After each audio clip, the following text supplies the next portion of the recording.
Academy of management studies Dehradun से international business में MBA कर चुके श्री विभू दीक्षित जी इंडस्ट्री एक्सपर्ट और एंटरप्रेन्योर के रूप में ख्याति प्राप्त कर चुके हैं। बिजनेस फील्ड में अपनी व्यावसायिक दक्षता और उत्तम संचार कौशल के लिए प्रसिद्ध श्री विभू दीक्षित जी इंटरनेशनल बिजनेस एडवाइजर और बिजनेस कंसल्टेंट भी हैं। इसके साथ ही वो आत्मनिर्भर भारत के इंटरनेशनल बिजनेस मिशन में government of India advisory expert में भी अपनी उपयोगिता सिद्ध कर रहे हैं। उद्यमिता के क्षेत्र में अपने योगदान की वजह से उन्हें भारत सरकार द्वारा लघु उद्यमी सम्मान से भी सम्मानित किया जा चुका है। आईआईटी कानपुर और एसीआईसी वीजीयू फाउंडेशन जैसी प्रतिष्ठित ऑर्गेनाइजेशंस में मेंटर के तौर पर अपनी सेवाएं प्रदान कर रहे श्री विभू दीक्षित जी महिला सशक्तिकरण के प्रति समर्पित एनजीओ स्वरंग के एग्जीक्यूटिव डायरेक्टर और export import consultation and trainings के लिए समर्पित ऑनलाइन पोर्टल www.exportguru.in के फाउंडर भी हैं। टाइनी टून, मील रैप और स्वाद भोग जैसे कई ब्रांड्स के क्रिएशन में बेहतरीन काम कर रहे श्री विभू दीक्षित जी विरांश इंटरनेशनल, सफल एंटरप्राइज और जटायु इंटरनेशनल जैसे बहुत से एक्सपोर्ट एस्टैब्लिशमेंट्स में अपनी बहुमूल्य सेवाएं दे रहे हैं। अपने वृहद कार्यकाल में उन्होंने बहुत से नए उद्यमियों जैसे पन्या क्रिएशंस के ऑर्गेनिक टेक्सटाइल प्रोडक्ट, रिदा फैशन के चिकनकारी अपैरल्स आदि को अपना एक्सपोर्ट का व्यवसाय स्थापित करने के लिए कंसल्टेंसी प्रदान की है। ओडीओपी प्रोग्राम के एक्सपर्ट स्पीकर श्री विभू दीक्षित जी ग्लोबल मार्केट में भी एक्सपर्टीज रखते हैं।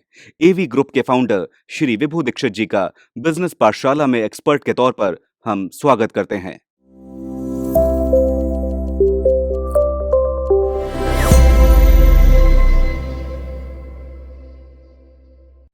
नमस्कार दोस्तों, आज हम लोग यहाँ पर आए हैं बात करने के लिए इंपोर्ट एक्सपोर्ट कोड नंबर। अगर हमको एक्सपोर्ट करना है तो हमको सबसे पहला डॉक्यूमेंट जो चाहिए वो है इंपोर्ट एक्सपोर्ट। उससे पहले बात करने से पहले हम लोग बात कर लेते हैं कि एक्सपोर्ट क्या होता है, what is export, what is import और किसी भी देश के लिए एक्सपोर्ट इम्पॉर्टेंट क्यों है। दोस्तों, जब भी एक्सपोर्ट का नाम आता है, आयात निर्यात का नाम आता है, तो हमारे दिमाग में एक इमेज खड़ी होती है, बड़े ऑर्डर्स, बड़ी शिपमेंट्स, बड़े मार्जिन्स। दोस्त, इंपोर्ट एक्सपोर्ट किसी भी देश के लिए बहुत ज़्यादा इम्पोर्टेंस इसलिए भी है कि किसी भी देश का आयात, उसके निर्यात के बीच का जो गैप है वो देश की वर्थ को बताता है। जिस देश का एक्सपोर्ट जितना ज़्यादा बढ़ता है, जितना ज़्यादा फॉरेन रिजर्व्स होते हैं, उस देश को उतना, उसकी वर्थ को उतना अच्छा माना जाता है। एक्सपोर्ट से फ़ायदा क्या है? एक्सपोर्ट से फ़ायदा ये है कि आप अपने देश के लिए एक फॉरेन रिजर्व इकट्ठा करके लेके आते हो।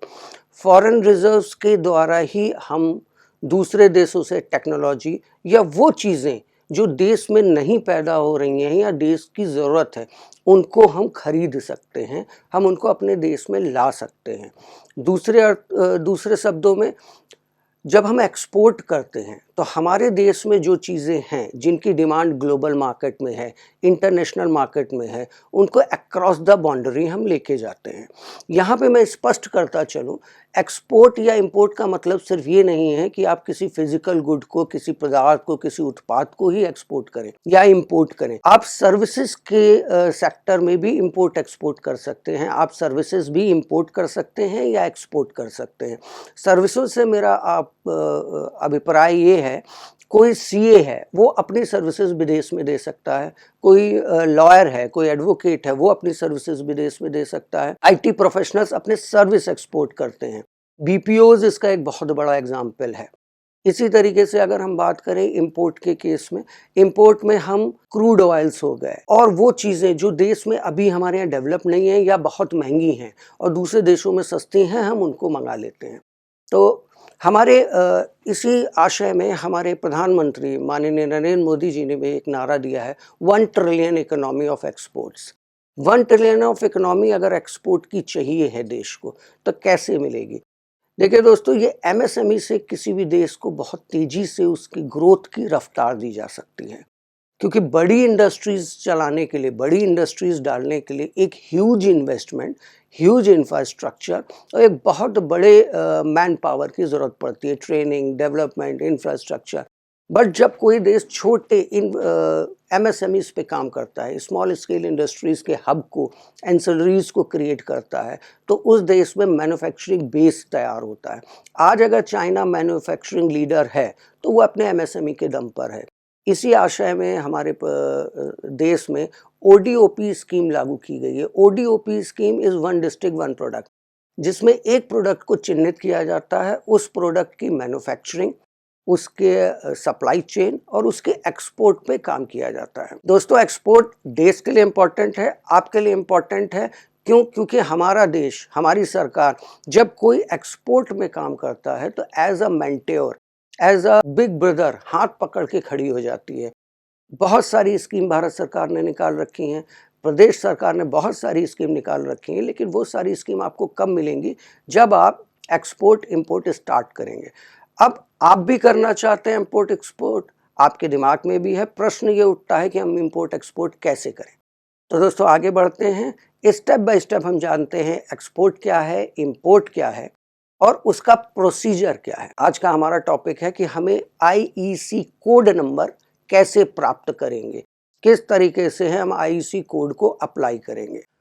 अब हम लोग बात करते हैं, परिभाषा से शुरू करते हैं कि आयात क्या है, इंपोर्ट क्या है। परिभाषित अगर हम इसको करना चाहें, आयात शब्द वैचारिक अर्थ से लिया गया है, जैसे कि किसी देश के बंदरगाह से माल और सेवाओं को लाने के लिए ऐसे सामान और सेवाओं के खरीदार को आयातक के रूप में जाना जाता है। तो दोस्तों, जैसा परिभाषा में बताया गया है, जो इस व्यापार को करता है, जो आयात करता है, वो आयातक या इंपोर्टर कहलाता है। इस पूरी प्रक्रिया को हम इंपोर्ट कहते हैं। इंपोर्ट इंपॉर्टेंट क्यों है? दोस्तों, यहाँ पे मैं एक एग्जांपल देना चाहूँगा। दुनिया के हर देश में, दुनिया में 200 प्लस कंट्रीज़ हैं, हर देश के पास सब कुछ नहीं है। तो हम किसी ना किसी तरीके से एक दूसरे के देशों पर, एक दूसरे के ऊपर डिपेंडेंट हैं। तो उस देश से वो चीज़ को ले लेना इंपोर्ट है। इंपोर्ट ज़रूरी है हर देश के लिए, दुनिया के हर कोने के लिए। यहाँ पे मैं एक एग्जाम्पल से आपको समझाना चाहूँगा। जैसे कि हमारी रोज़मर्रा की ज़िंदगी में पेट्रोल, डीजल, ईंधन का बहुत प्रयोग है, गैस, एलपीजी। लेकिन हमारे देश में इस क्रूड ऑयल का जो भंडारण है वो बहुत कम है। मैं ये नहीं कहूँगा बिल्कुल नहीं है, बहुत कम भंडारण है। तो हमारा देश उसको रिजर्व करके रखना चाहता है, क्योंकि ऑलरेडी हमारे पास कम है। अभी अगर हमने उसको निकाल के खर्च कर लिया तो आगे के आने वाले सालों में हमारे पास बिल्कुल नहीं बचेगा। बट सिक्के का दूसरा पहलू ये है कि दुनिया के कई देश ऐसे हैं जिनके पास पेट्रोल बहुत ज़्यादा मात्रा में है, यानी क्रूड ऑयल, डीजल बहुत ज़्यादा मात्रा में। तो क्यों ना हम वो वस्तु, वो सर्विस जो हमारे देश में नहीं है पर दूसरे देश में है और हमारे देश में उसकी ज़रूरत है, हम वहाँ से मंगा लें और अपने देश में दे दें।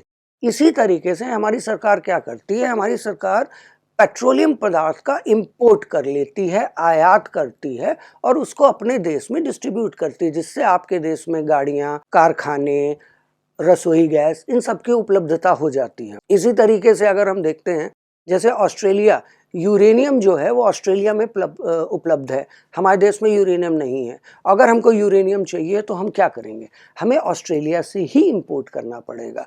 हाँ, यहाँ पे हमको ये चीज़ देखनी पड़ती है कि जो चीज़, जो पदार्थ, जो प्रोडक्ट या सर्विस हम लेने जा रहे हैं, वो दुनिया के किस देश में अच्छी क्वालिटी में, अच्छी मात्रा में और अच्छे रेट पे उपलब्ध है।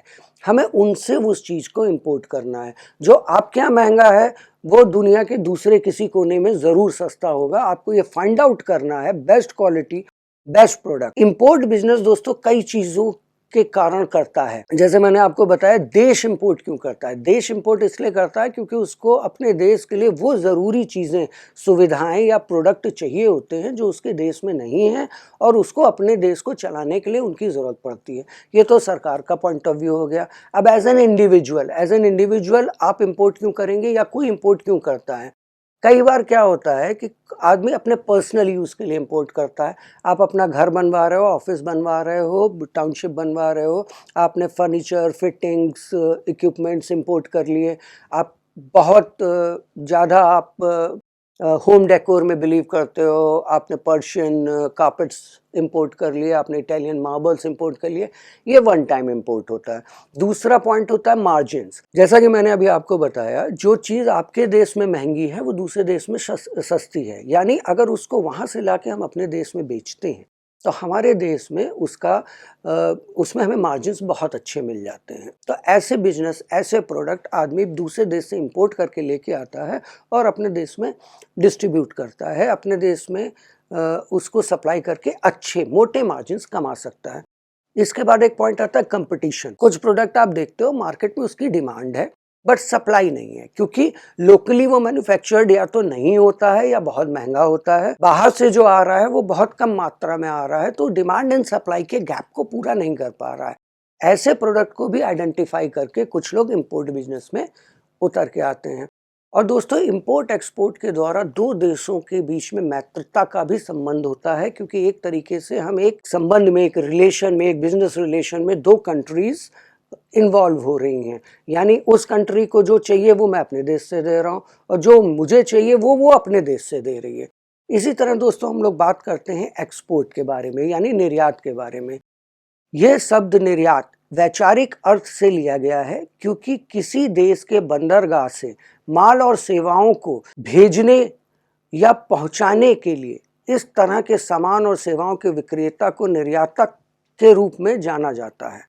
जैसा आप परिभाषा में देख रहे हो, इस प्रक्रिया को निर्यात कहते हैं और इसको करने वाले को निर्यातक कहते हैं। यानी the process is an export and the person is exporter. वो इंडिविजुअल भी हो सकता है, वो कंपनी भी हो सकती है, वो गवर्नमेंट भी हो सकती है। दोस्तों, ये एक्सपोर्ट किसी भी देश के लिए बहुत इंपॉर्टेंट है, क्योंकि अगर उसके इंपोर्ट एक्सपोर्ट के बीच में गैप आ जाता है तो उस देश की प्रभुत्वता, उस देश का इंटरनेशनल ट्रेड रिजर्व जो है, जो फॉरेक्स फंड रिजर्व है, वो घटने लगता है और उस देश का सर्वाइव करना थोड़ा मुश्किल हो जाता है। जैसा अभी आपने हाल में ही देखा है, श्रीलंका के संग इसी तरीके की स्थिति आई, बांग्लादेश के संग, पाकिस्तान इन्हीं चीज़ों से जूझ रहा है। बट हमारे देश में फॉरेन रिजर्व अबंडेंट है, क्योंकि पूरा देश मिल के काम कर रहा है। हमारे प्रधानमंत्री ने 1 ट्रिलियन इकोनॉमी का नारा दिया। प्रधानमंत्री जी ने कहा है, 4 सूत्र दिए हैं। पहला सूत्र उनका ये था कि छोटी छोटी मैन्युफैक्चरिंग हब्स बनाए जाएं, लॉजिस्टिक हब्स बनाए जाएं, बेस्ट प्राइस प्रोडक्ट को एक्सपोर्ट किया जाए और इंटरनेशनल मार्केट्स को एक्सप्लोर किया जाए, कहाँ कहाँ हमारे प्रोडक्ट की ज़रूरत है।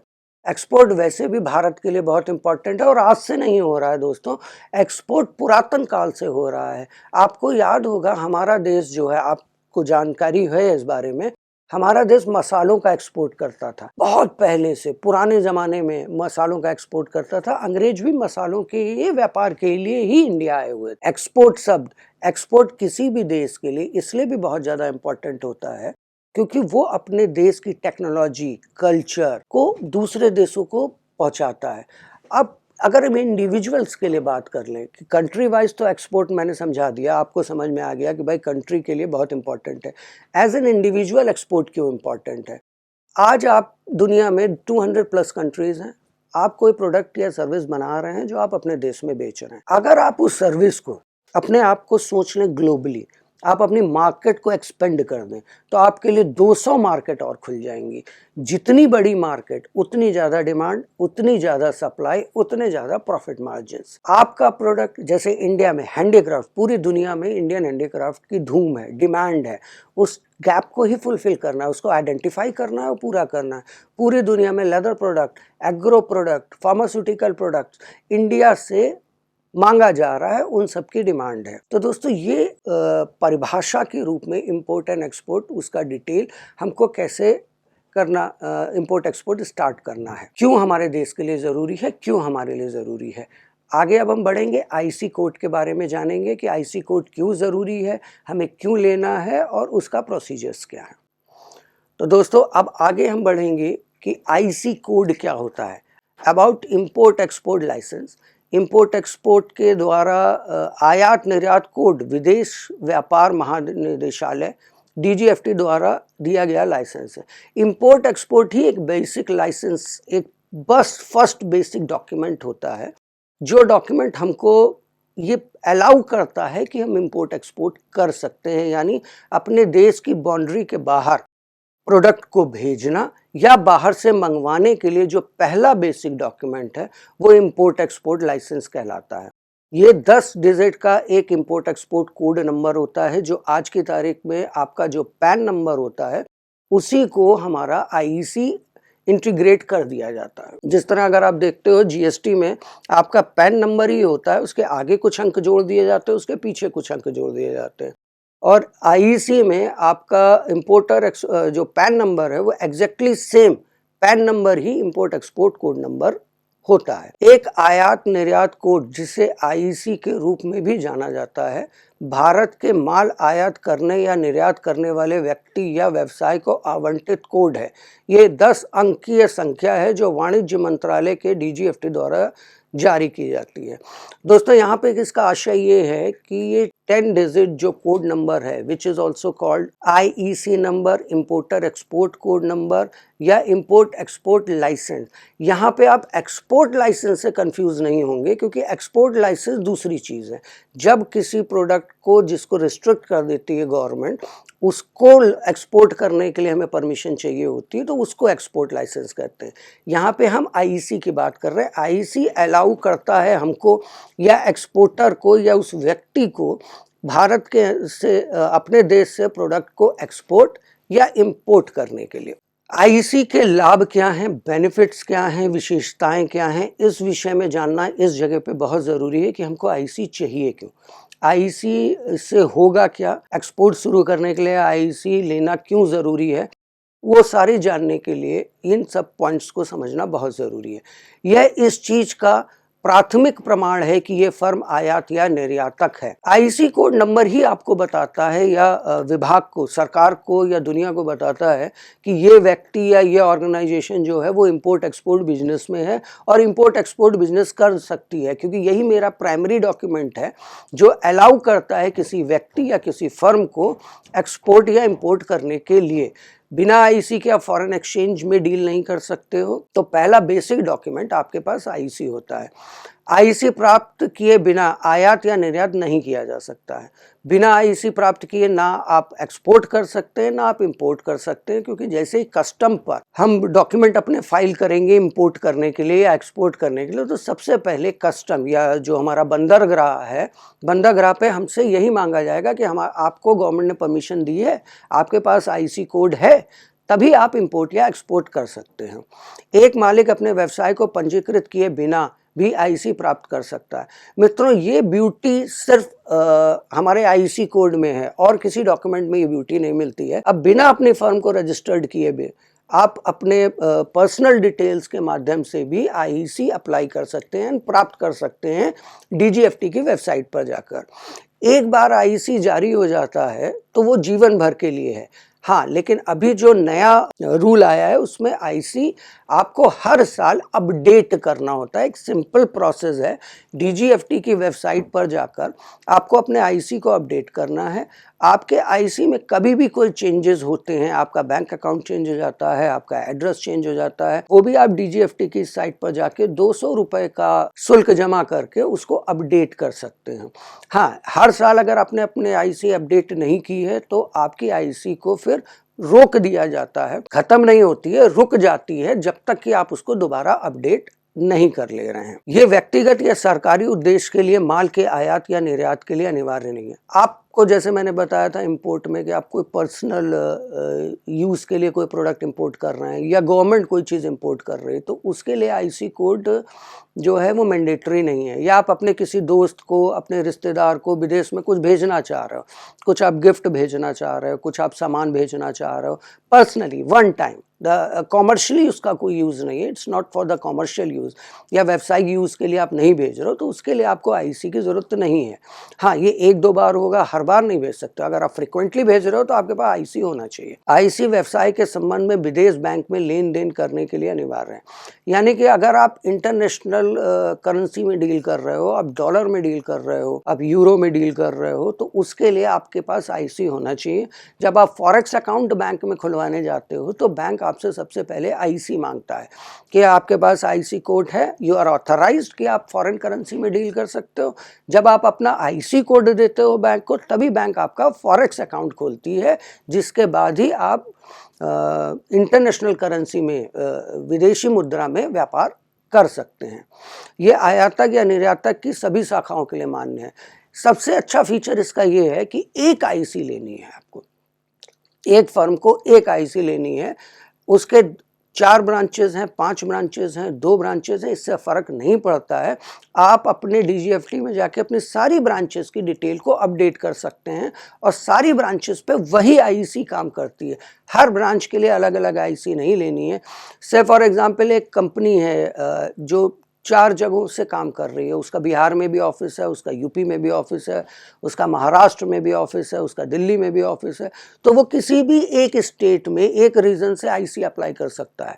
नॉर्मली जहाँ पे कंपनी इनकॉर्पोरेट होती है या हेड ऑफ़िस होता है, लोग उस एड्रेस या उस रीज़न से आईसी अप्लाई करते हैं और वही आईसी चारों स्टेट या जितने भी उसके ब्रांच ऑफ़िस हैं, उन सब में काम करती है। कौन आईसी अप्लाई कर सकता है? एक बहुत इंपॉर्टेंट प्रश्न यहाँ पर ये आता है कि आईसी मुझको लेना है, मैं इंपोर्ट एक्सपोर्ट बिजनेस भी करना चाहता हूँ, तो कौन-कौन ऐसा है जो आईसी अप्लाई कर सकता है या आईसी अप्लाई करने से पहले हमको ये प्रारूप प्राप्त करना पड़ेगा। आईसी माल के आयात और निर्यात में काम करने वाला प्रोपराइटर, कोई भी प्रोपराइटर सिंगल व्यक्ति आईसी अप्लाई कर सकता है, कोई पार्टनरशिप या साझेदार फर्म अप्लाई कर सकती है। प्राइवेट लिमिटेड कंपनी, निजी संपत्ति कंपनी को अनिवार्य रूप से आयात निर्यात कोड लेना होता है, जिसके लिए व्यावसायिक स्थापना करना आवश्यक नहीं है। यानी आईसी अप्लाई कर सकते हैं, आप प्रोपराइटरशिप फर्म के लिए कर सकते हैं, आप इंडिविजुअल अपने नाम से आईसी अप्लाई कर सकते हैं, private limited company IC apply कर सकता है, एचयूएफ आईसी अप्लाई कर सकता है और एनजीओ आईसी अप्लाई कर सकता है। कोई भी लीगल एंटिटी आईसी अप्लाई कर सकती है और आईसी कोड लेके इंटरनेशनल बिजनेस इंपोर्ट एक्सपोर्ट व्यापार को स्टार्ट कर सकती है। सभी विक्रेता को अपने व्यवसाय के आकार के बावजूद आईसी नंबर के लिए पंजीकरण करने की आवश्यकता है।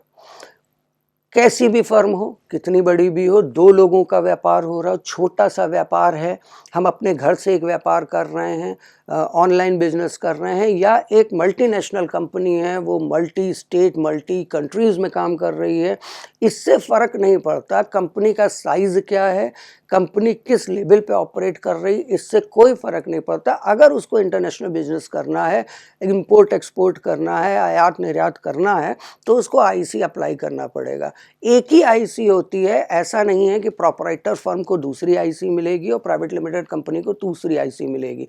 कोई सेग्रीगेशन नहीं है, एक ही तरीके की आईसी होगी। वही आईसी कोड नंबर 10 डिजिट का है जो आप अलॉट किया जाता है। अगर आपने पार्टनरशिप फर्म के लिए अप्लाई किया है तो जो आपकी फर्म का पैन नंबर होगा 10 डिजिट, पार्टनरशिप फर्म का पैन नंबर, वो आपका आईसी नंबर इंटीग्रेट हो जाएगा। अगर आप प्राइवेट लिमिटेड कंपनी के नाम से अप्लाई कर रहे हैं तो जो आपकी कंपनी का पैन नंबर होगा वो इंटीग्रेट हो जाएगा एज एन आईसी। अगर आप पर्सनल लेवल पे या प्रोपराइटरशिप फर्म पे आईसी अप्लाई कर रहे हैं तो जो आपका पर्सनल पैन है वो as an IC number integrate हो जाता है। आईसी कोड क्यों आवश्यक है? आयात निर्यात कोड संख्या भारत में निर्यात आयात के रूप में एक फर्म का प्रमाण है। आईसी कोड को डीजीएफटी, सीमा शुल्क आदि के से उनके निर्यात आयात पर विभिन्न लाभ प्राप्त करने के लिए व्यापार के प्रमाण के रूप में सरकारी अधिकारियों के सामने प्रस्तुत करना होता है। दोस्तों, जैसा मैंने कि ये बताया कि जब इंडिया गवर्नमेंट है वो हमको बहुत सारे बेनिफिट देती है, तो आईसी हमको, जब हम अपनी आईसी प्रेजेंट करते हैं तभी हम उन बेनिफिट्स को ले सकते हैं। आईसी कोड नंबर ही हमको ये डिनोट करता है कि this is the authorised person, ये एक ऑथराइज्ड पर्सन है या ऑथराइज्ड कंपनी है जो आयात निर्यात के रूप में कार्य करेगी, जो डीजीएफटी, सीमा शुल्क आदि के उनके आयात निर्यात के विभिन्न लाभ प्राप्त करने के काम आएगी। हमारे इसमें बहुत से डिपार्टमेंट इन्वॉल्व हो जाते हैं, जैसे कस्टम इन्वॉल्व हो जाता है, फॉरेन ट्रेड इन्वॉल्व हो जाता है, डीजीएफटी इन्वॉल्व हो जाता है।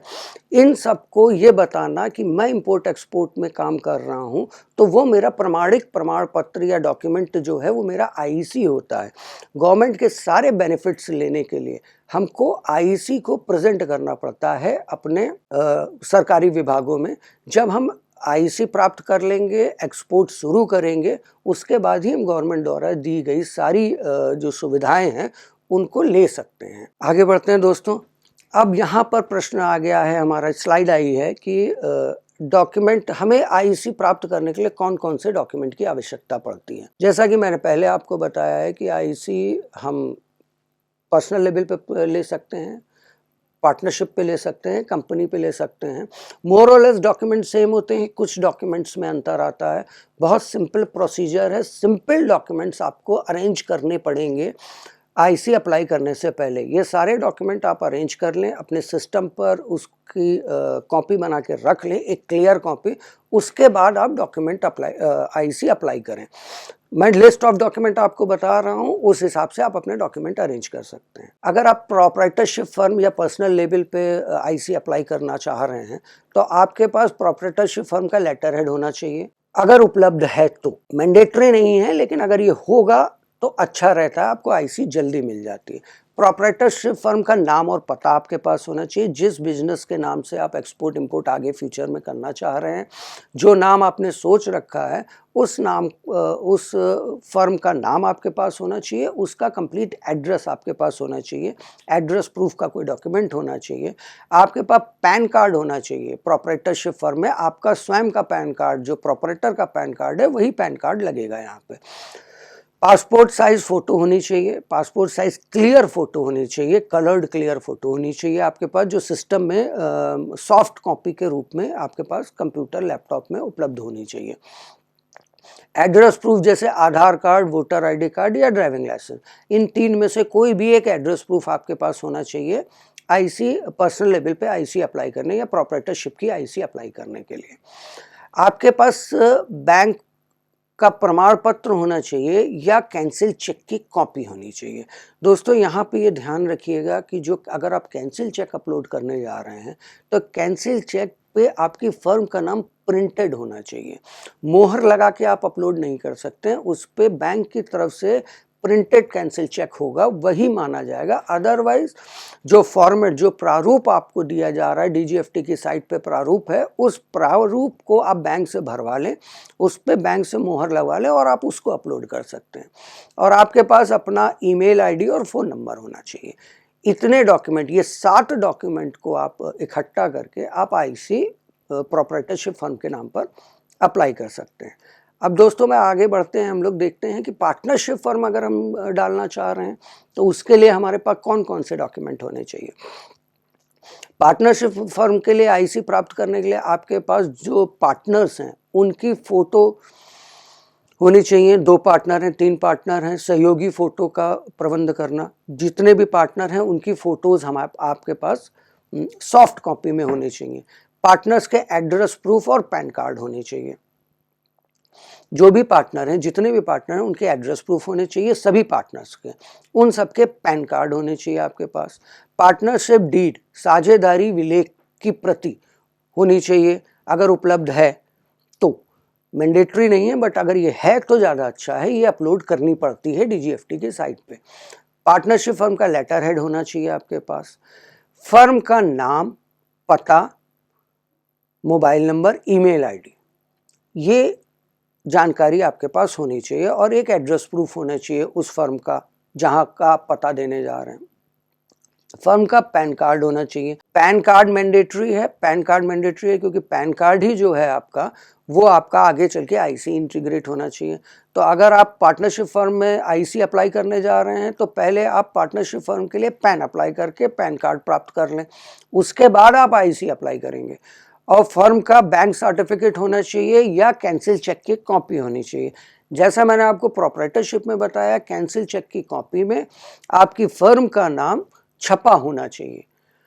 अगर छपा हुआ चेक बुक नहीं है आपके पास तो जो प्रिस्क्राइब फॉर्मेट है, जो प्रारूप डीजीएफटी की साइट पर पड़ा हुआ है, उस प्रारूप को डाउनलोड करके आप भर लीजिए और भर के पहले अपनी बैंक से उस पर मोहर लगवा लें, साइन करा लें और उसकी सॉफ्ट कॉपी बना के अपने लैपटॉप, अपने कंप्यूटर में रखें, वो अपलोड होगा।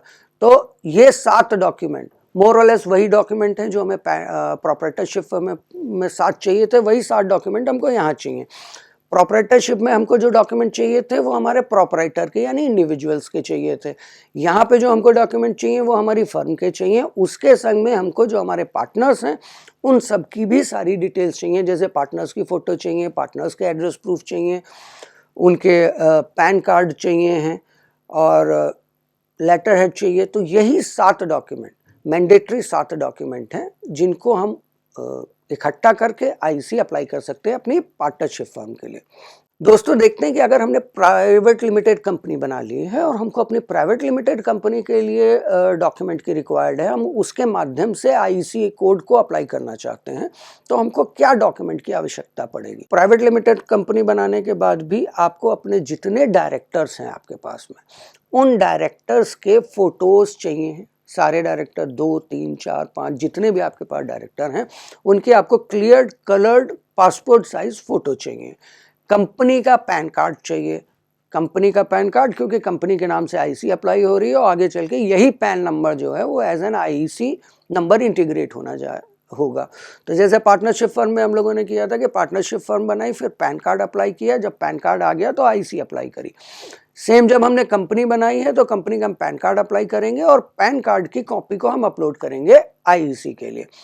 हमको यहाँ पर भी चालू खाते का जो हमारा करंट अकाउंट है उसका कैंसिल चेक या बैंक का सर्टिफिकेट चाहिए। जैसे कि मैंने आपको पहले भी बताया था, कैंसिल चेक प्रिंटेड होना चाहिए, आपकी फर्म का नाम उस पर प्रिंट होना चाहिए, मोहर लगी कैंसिल चेक नहीं होनी चाहिए। कई लोग क्या करते हैं, ब्लैंक चेक है उस पर मोहर लगा के उसको अपलोड कर देते हैं, वो कभी अप्रूव नहीं होगी। या तो आपके पास प्रिंटेड कैंसिल चेक है तो ठीक है, नहीं है तो आप डीजीएफटी के साइट से उसका प्रारूप डाउनलोड कर लीजिए, उसको भर लीजिए, अपनी बैंक में जाके उसको अटेस्ट करा के वो डॉक्यूमेंट आप अपलोड करिए। कंपनी का लेटर हेड होना चाहिए इफ़ अवेलेबल है, वैसे सबके पास आजकल अवेलेबल होता है, आप कंप्यूटर से भी लेटर हेड बना सकते हैं। कंपनी का name, address, registered office, branch, इन सब की डिटेल आपके पास होनी चाहिए। आपकी कंपनी का एड्रेस क्या है, उसका पिन कोड नंबर क्या है, डिस्ट्रिक्ट क्या है, आपके कहाँ कहाँ ब्रांचेज हैं, उनकी डिटेल और उनका पिन कोड नंबर आपके पास होना चाहिए। पिन कोड नंबर बहुत ज़रूरी है क्योंकि जब आप पिन कोड नंबर डालते हो बाकी डिटेल अपने आप ही लिस्ट में फिल इन होती है, आपको खुद फिल इन नहीं करनी है। कंपनी का ईमेल आईडी, फ़ोन नंबर होना चाहिए। सारे डायरेक्टर्स का मोबाइल नंबर और ईमेल आईडी भी यहाँ आपको चाहिए होगा। और सारे डायरेक्टर्स जितने भी निदेशक हैं, पैन कार्ड और एड्रेस प्रूफ चाहिए है। यहाँ पे भी एड्रेस प्रूफ में आप Aadhaar card, driving license, voter ID card दे सकते हैं। प्रिफर्ड रहता है कि आप आधार कार्ड दें। और पैन कार्ड, सारे जितने डायरेक्टर हैं उन सबके पैन कार्ड की क्लियर कॉपी आपके पास, सॉफ्ट कॉपी अवेलेबल होनी चाहिए। उसके बाद ही आप आईसी अप्लाई करेंगे। तो दोस्तों, अब ये डॉक्यूमेंट हमने आपको ब्रीफ में बताए हैं कि प्रोप्राइटरशिप फर्म अगर आप बना रहे हैं तो आपको क्या डॉक्यूमेंट चाहिए, पार्टनरशिप फर्म बना रहे हैं से आईसी अप्लाई कर रहे हैं तो आपको क्या डॉक्यूमेंट चाहिए, प्राइवेट लिमिटेड कंपनी बना रहे हैं तो आपको क्या डॉक्यूमेंट चाहिए होंगे। अगर आपने इन डॉक्यूमेंट्स में एक चीज़ ध्यान दी होगी, बेसिक डॉक्यूमेंट साथ हैं। हमारी गवर्नमेंट को आपकी फ़ोटो चाहिए है, आपका पैन कार्ड चाहिए। अब आप जिस एंटिटी से अप्लाई कर रहे हैं उसी एंटिटी का चाहिए। अगर आप इंडिविजुअल अथॉरिटी से अप्लाई कर रहे हैं तो आपका चाहिए। आप अपनी entity as a partnership firm, legal entity के नाम से अप्लाई कर रहे हैं तो उसका चाहिए, और एज एन कंपनी अप्लाई कर रहे हैं तो उसका चाहिए। तो आप लोगों ने देखा कि हमने जो मैंडेटरी 7-8 डॉक्यूमेंट हमको चाहिए होते हैं, और वही बेसिक डॉक्यूमेंट हमको तीनों लीगल एंटिटीज़ के लिए चाहिए, चाहे वो प्रोप्राइटरशिप फर्म है, चाहे पार्टनरशिप फर्म है, चाहे प्राइवेट लिमिटेड कंपनी है। अगर हम इंडिविजुअल अथॉरिटी से अप्लाई कर रहे हैं तो सारे डॉक्यूमेंट मेरे प्रोप्राइटर के लगेंगे या उसके पर्सनल डॉक्यूमेंट लगते हैं, जैसे personal pan, personal Aadhaar card, address proof. But उस अकाउंट जहाँ पे यूज़ होता है, अगर आप प्रोप्राइटरशिप फर्म से अप्लाई कर रहे हैं तो वो करंट अकाउंट अपलोड होगा। हाँ, आप सेविंग बैंक अकाउंट से भी आईसी अप्लाई कर सकते हैं, बट अगर आप बिजनेस के लिए आईसी ले रहे हैं तो रिकमेंडेड ये रहता है कि आप अपना करंट अकाउंट खुलवा के आईसी अप्लाई करें। सेम अगर आप पार्टनरशिप फर्म के लिए अप्लाई कर रहे हैं तो गवर्नमेंट को आपसे वही 4, 5, 6 डॉक्यूमेंट चाहिए होते हैं, जैसे फ़ोटोज़ चाहिए हैं आपके सारे डायरेक्टर की, जो भी लीगल एंटिटी है उसका पैन कार्ड चाहिए है, जैसे पार्टनरशिप फर्म का पैन कार्ड, आपके एड्रेस प्रूफ चाहिए, आपका ईमेल आईडी, फ़ोन नंबर चाहिए। अगर आप प्राइवेट लिमिटेड कंपनी से अप्लाई कर रहे हैं तो जो भी डायरेक्टर हैं, जो भी उसके जिम्मेदार व्यक्ति हैं, उन सबके phone number, address proof, IDs, Aadhaar card और पैन कार्ड गवर्नमेंट मांगती है, प्लस उस कंपनी का पैन कार्ड चाहिए, एड्रेस प्रूफ चाहिए और कैंसिल चेक की कॉपी चाहिए। इन सारे डॉक्यूमेंट्स के थ्रू अगर आप अप्लाई करते हैं, सारे डॉक्यूमेंट्स को आप जमा करने के बाद अप्लाई करते हैं तो आपको ऑनलाइन में रियल टाइम आईसी आप प्रिंट कर सकते हैं, आपको रियल टाइम आईसी उपलब्ध करा दी जाती है। आईसी पंजीकरण प्रमाण पत्र ऑनलाइन प्राप्त करने की प्रक्रिया। दोस्तों, बहुत सिंपल प्रक्रिया है। भारत सरकार ने जो अपना डीजीएफटी का पोर्टल बनवाया है वो इतना यूज़र फ्रेंडली इंटीग्रेटेड है, उस पे आप जाकर बहुत ही आसानी से आईसी कोड को अप्लाई कर सकते हैं।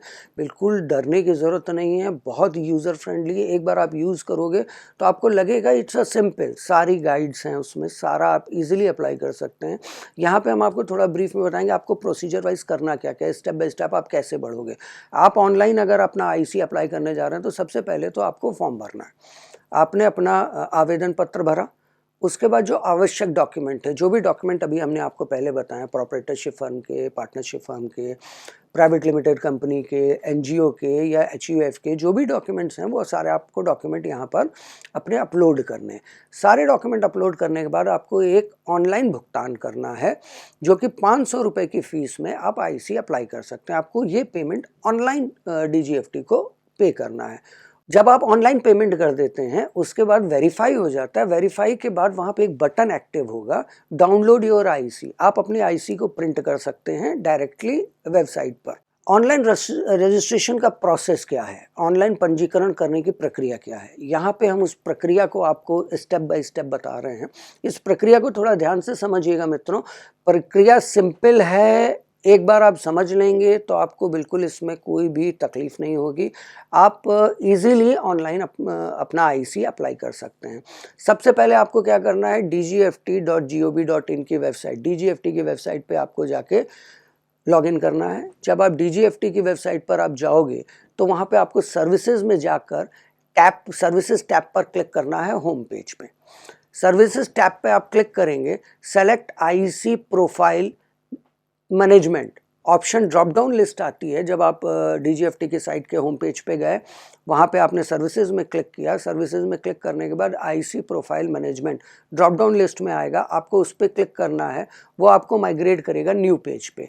न्यू पेज पे जब आप जाओगे तो अप्लाई ऑनलाइन ऑप्शन आपको दिखाई देगा। अप्लाई ऑनलाइन पे आपको क्लिक करना है।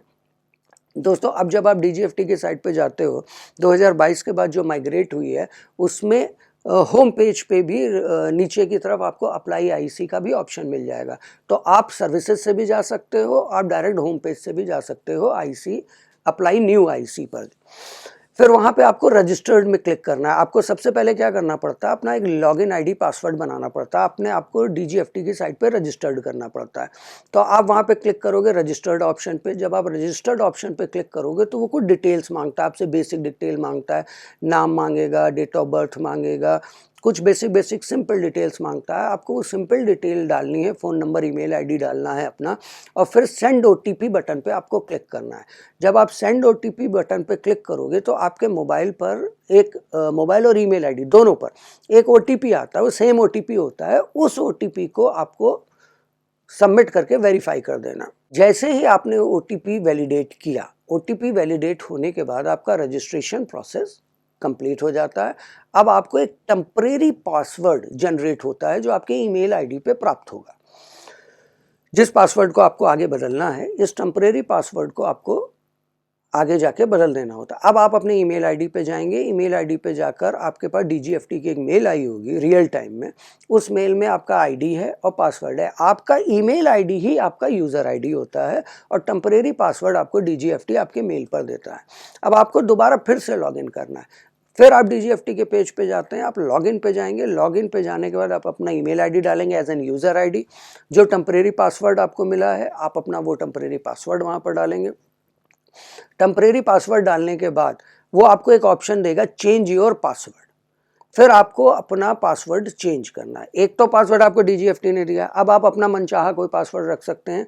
थोड़ा स्ट्रॉन्ग पासवर्ड होना चाहिए जिसमें एक कैपिटल अपर केस में लेटर होना चाहिए, स्पेशल कैरेक्टर होने चाहिए, कुछ नंबर होने चाहिए। तो एक पासवर्ड आप बनाएंगे। पहले वो मांगेगा आपसे टेम्परेरी पासवर्ड, आपने वो डाला। फिर आपने से वो मांगेगा करंट पासवर्ड, आप अपना नया पासवर्ड डालेंगे।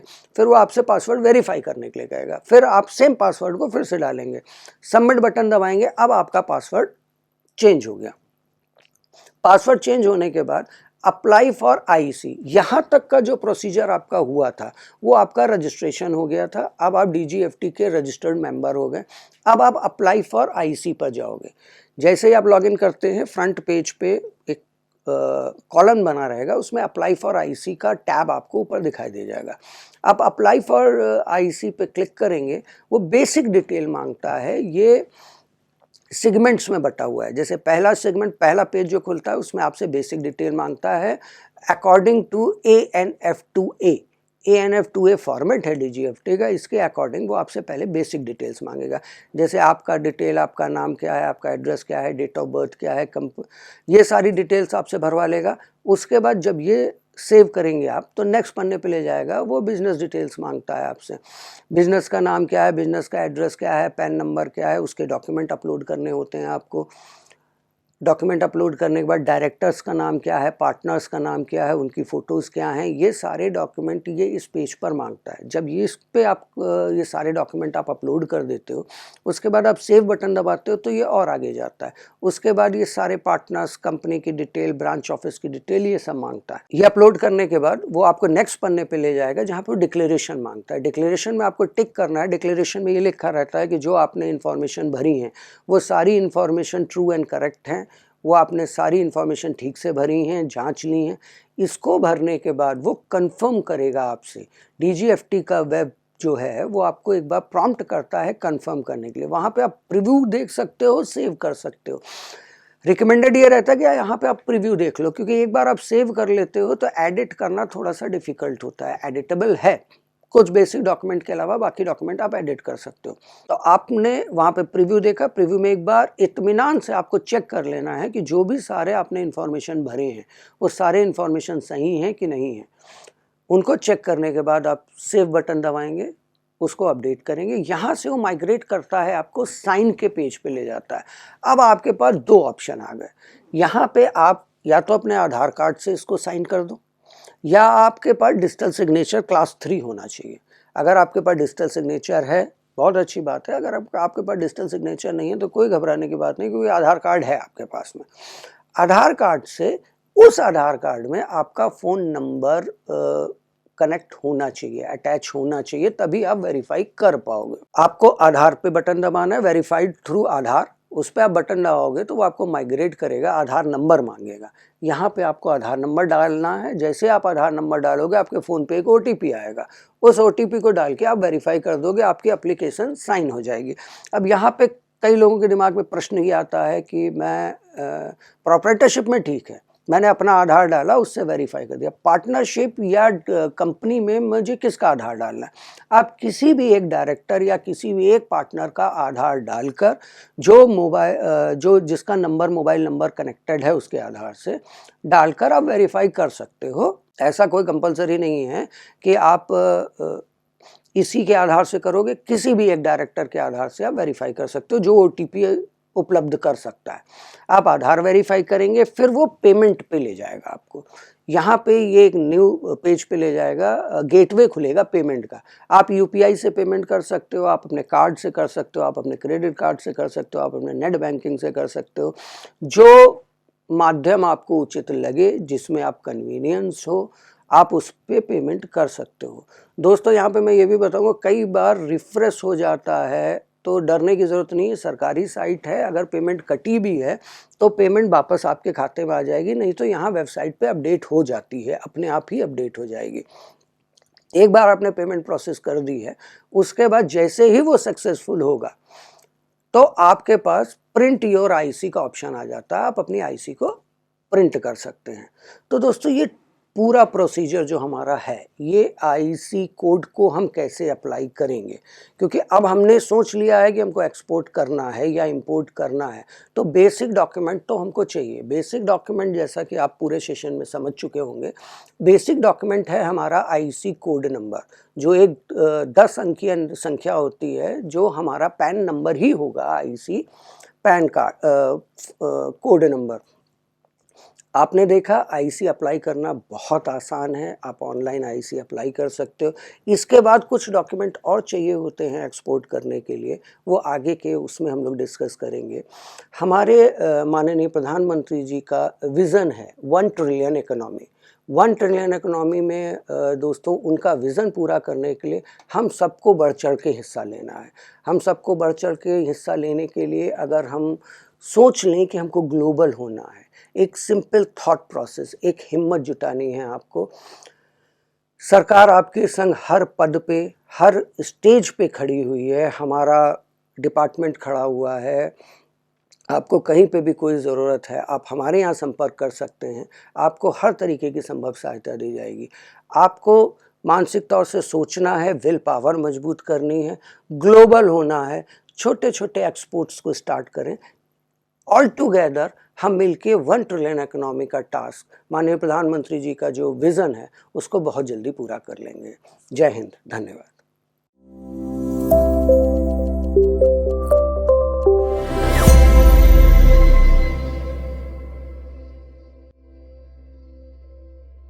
बिजनेस पाठशाला के बिजनेस आइडिया सेगमेंट में हम आपके लिए लेकर आते हैं कुछ ऐसे बिजनेस आइडियाज जिनके बारे में जानकर आप भी बन सकते हैं एक सफल उद्यमी। आज के बिजनेस आइडिया सेगमेंट में हम आपको बताएंगे एफएमसीजी से जुड़े कुछ ऐसे बिजनेस आइडियाज जो आज के सिनेरियो में साबित हो सकते हैं आपके लिए एक राइट चॉइस।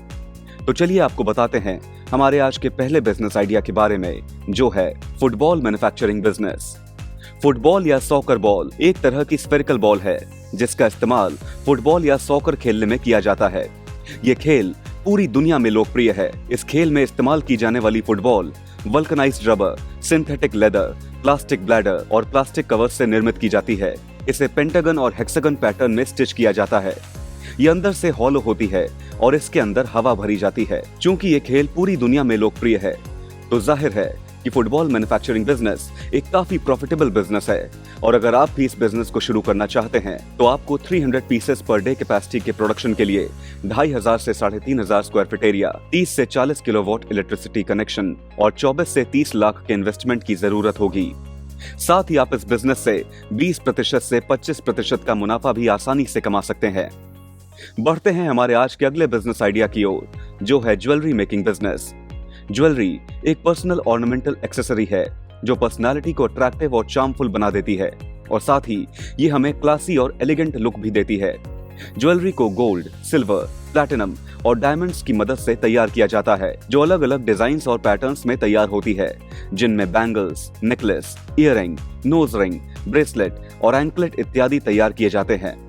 अगर आप इस प्रॉफिटेबल बिजनेस को शुरू करना चाहते हैं तो आपको 1000 से 2000 square feet area, 15 kilowatt electricity connection और 3 से 4 मैन पावर की आवश्यकता होगी। साथ ही साथ लाइट वेट मशीन के लिए 20 लाख और ऑटोमेटिक मशीन के लिए 30 लाख तक के इन्वेस्टमेंट की भी जरूरत पड़ेगी। इस बिजनेस से आप 15% से 20% तक का मुनाफा भी आसानी से कमा सकते हैं। इसी के साथ बढ़ते हैं हमारे आज के अगले बिजनेस आइडिया की ओर, मॉस्किटो लिक्विड रिपेलेंट मैन्युफैक्चरिंग। आज के समय में कई सारी ऐसी बीमारियां हैं जो गंदगी से फैलती हैं। ऐसे में मच्छरों से सुरक्षा के लिए और chikungunya, Zika, West Nile, dengue और मलेरिया जैसी बड़ी बीमारियों से बचने के लिए मॉस्किटो लिक्विड रिपेलेंट का इस्तेमाल काफी ज्यादा किया जाता है। आपको बता दें कि साल 2021 में मॉस्किटो लिक्विड रिपेलेंट की वैल्यू ग्लोबल मार्केट में $6.9 बिलियन थी।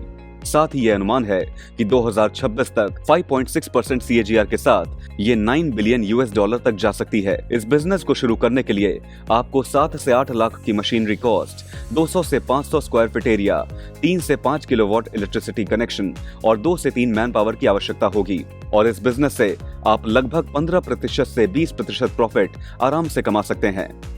चलिए बढ़ते हैं हमारे आज के आखिरी बिजनेस आइडिया की ओर, जहां हम बात करेंगे charcoal body and face wash making business की। आपको बता दें कि ये एक तरह का लिक्विड जेल होता है। चारकोल में एक्सफोलिएटिव और एंटी एजिंग प्रॉपर्टीज पाई जाती हैं, जो डर्ट पोल्यूशन और साथ ही फेस और बॉडी के डेड स्किन को भी हटाती है। इसे shower gel base, charcoal powder, colour और प्रिजर्वेटिव्स आदि की मदद से तैयार किया जाता है। साथ ही ये स्किन मॉइस्चर को बनाए रखता है और स्किन से एक्सेस ऑयल को हटाता है। इस प्रोडक्ट की मार्केट डिमांड काफी हाई है ऐसे में अगर आप भी इस बेहतरीन बिजनेस को शुरू करना चाहते हैं तो आपको 1200 से 1400 स्क्वायर फीट एरिया, 10 से 15 किलोवाट इलेक्ट्रिसिटी कनेक्शन, 6 से 8 मैन पावर और 32 से 35 लाख के इन्वेस्टमेंट की आवश्यकता होगी। इस बिजनेस को शुरू करके आप 15% से 18% तक का प्रॉफिट मार्जिन कमा सकते हैं। तो ये था हमारा आज का बिजनेस आइडिया सेगमेंट। हमें उम्मीद है कि आज का ये सेगमेंट आपको जरूर पसंद आया होगा। अब हम आपसे जुड़ेंगे जूम सेशन पर, जहां आप एक्सपर्ट से अपने सवाल डायरेक्टली पूछ सकते हैं। जूम सेशन का लिंक आपको YouTube चैट बॉक्स में मिल जाएगा। तब तक के लिए नमस्कार, धन्यवाद।